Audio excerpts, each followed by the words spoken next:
he acted. He acted all the way. Jim, there were beautiful shots of you in San Francisco, and then the ones on the beach with, I don't even know what that machine was called. Neither do we. Yeah. I'm wondering, how many of those shots did you capture just in the moment, and how many did you plan out in advance? Because, it inspires young filmmakers to make a movie that looks that professional, but I want to know how much of that is actually, just on the fly. No, you gotta tell the story. Oh. Well, the answer is all of them except for the last shot. But not just sort of accidentally. I would get in a space and take a look around, and because I'm not a photographer and I'm not a camera person, I don't know how to operate this kind of equipment. I just sort of jumped in and started doing it. There had been a guy on Battle LA named, this terrific camera guy named Lukasz Bielin, and he was a disciple of one of Ingmar Bergman's cameramen, and he was just an artist, awesome guy. And he had just a simple shoulder mount with the 2 stakes, and just the way he used it, I would study him and notice that he let his instinct dictate the shot. So he'd be watching us act, and if he felt something coming up in me emotionally that wound up on the cutting room floor at some point, he would move with it, right? He would come around, and it's like his instinct was dictating the shot, not the rules that he had in his mind about photography. And not having any other options, that seemed pretty sound. But that crazy contraption, the thing on the beach, this is nuts. So 20 days ago tonight, I'm sitting around, and Alex, my editor, and I are figuring out how do we introduce Scott so there's not just a Marine in Sierra's bedroom all of a sudden. Should say, let's go. And I guess I kind of took that for granted, but that's why Alex is so wonderful. And I thought, well, I could have him, doing some working out in an apartment complex or something, and and this is a big lesson that I learned. Something came and said, what would you do if you stopped telling yourself you were limited by anything at all? By your, inability, or by the budget, or whatever else. And I thought, well, shit, I put the guy on the beach down there in Camp Pendleton, right? That's where the guy's coming from. He'd be down there up before the sun doing that, and I thought it'd be nice if he had somebody with him so you could see that he's trying to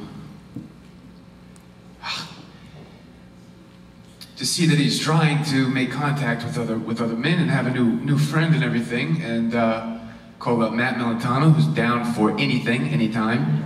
He said he's there. Danny said she's there. The idea came at 9:30. We got to Oceanside at 3 in the morning. Happened to pick the right spot to stay. We always say a prayer. Anytime before we shoot anything, we invite God in to do it His way instead of our way. And that's what showed up. We went out on the beach, straggling, just said, let's go, instead of sitting around figuring out, quick fix solutions. Said a prayer, and 15 minutes later, the Navy showed up in Humvees doing this exercise. Said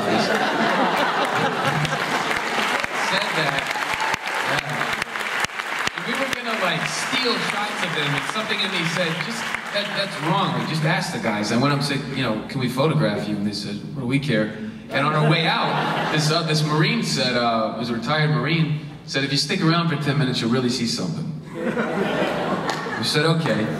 And then that, the transformer comes up, and then, and Scott's going, Matt, come here, we gotta run through this shot. But I'm telling you, all the good things in this movie, really came from, I think, saying a prayer and stop thinking that we're limited or something, and just jumping.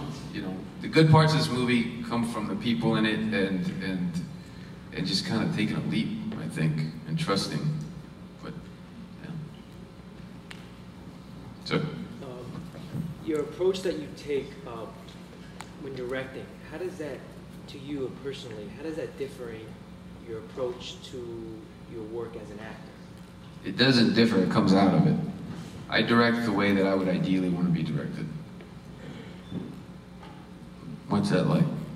It's awesome. I mean, I think if you asked anybody in the movie, they would give you the same answer, that it's just like a dream come true.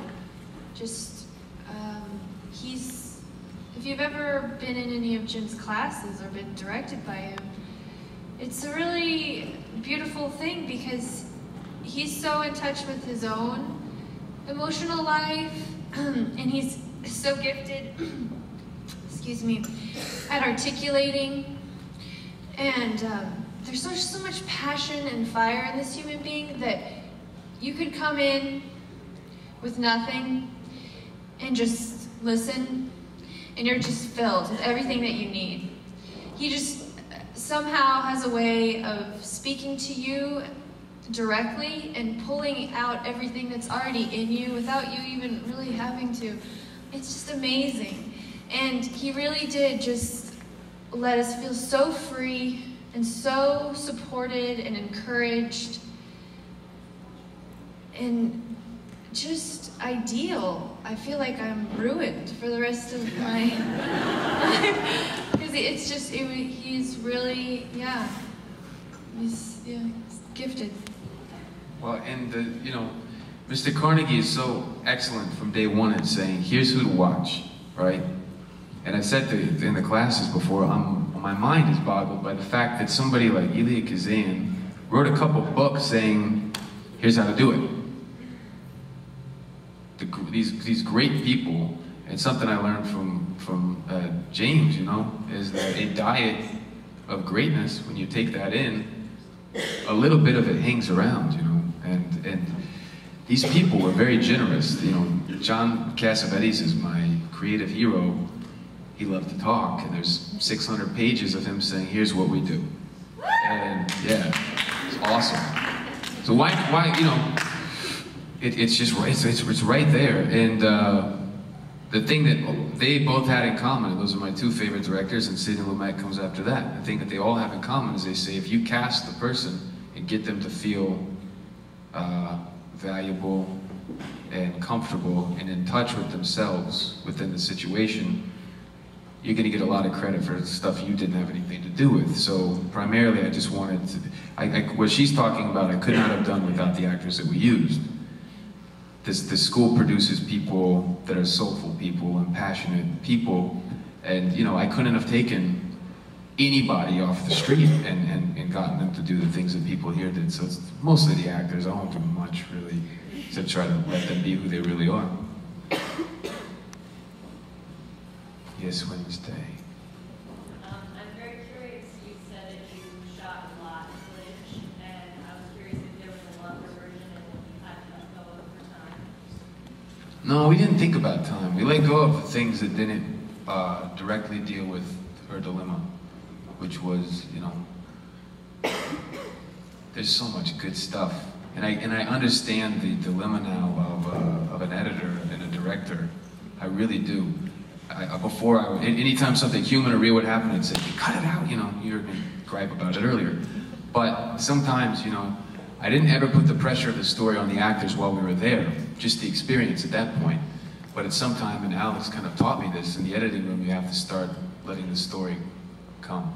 And at that point there was wonderful performances, Holly and Mario and people, and Lucas had so much more, and just stuff that I hated. My parents, there's a whole scene with my mother and father and I, it just doesn't help. It doesn't help, and it doesn't help tell this story. And so you gotta let it go, I guess.